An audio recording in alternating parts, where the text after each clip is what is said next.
बजरंगी माता वाला जो माता आवे हो बजरंगी वाला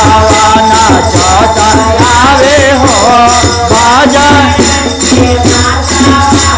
कहाँ उनका मुकुट विराज कहाँ चंदनवा कहाँ उनका मुकुट विराज कहाँ चंदनवा ते कहाँ विराजे हो फूल ते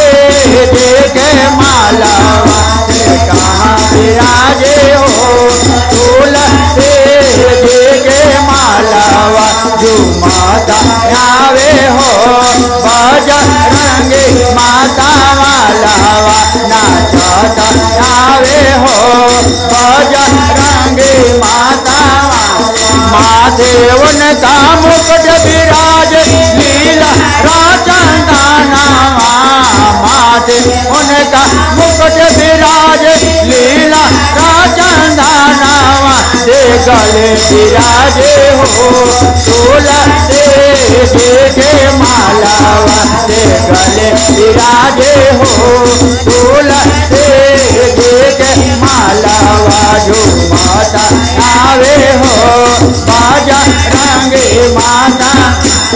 कौने हाथे गदा विराजे कौने हाथ पर बातावा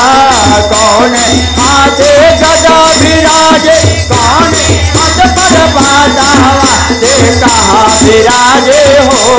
राम लक्ष्मण दोनों भाइया ते कहाँ विराजे हो राम लक्ष्मण दोनों भाइया जो माता आवे हो बजरंगी माता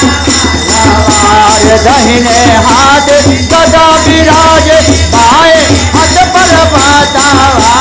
दहिने हाथ गदा विराजे बाएं हाथ पर बातावा ते काहे विराजे हो राम लक्ष्मण दोनों भाइया ते काहे विराजे हो राम भाइया जो माता आवे हो बजरंगी माता वालावा जो माता आवे हो बजरंगी माता की न करा पूछ होवे की न कर सेवकावा की न करा पूछ हो की न कर सेवकावा किन कर होवे हो दोनों आँखा के पुतलावा किन कर होवे हो दोनों आँखा के पुतलावा जो माता आवे हो बजरंगी माता वालावा अंजनी के पुत होवे राम के सेवकवा अंजनी के पुत होवे राम के सेवकवा से सीता माई के हो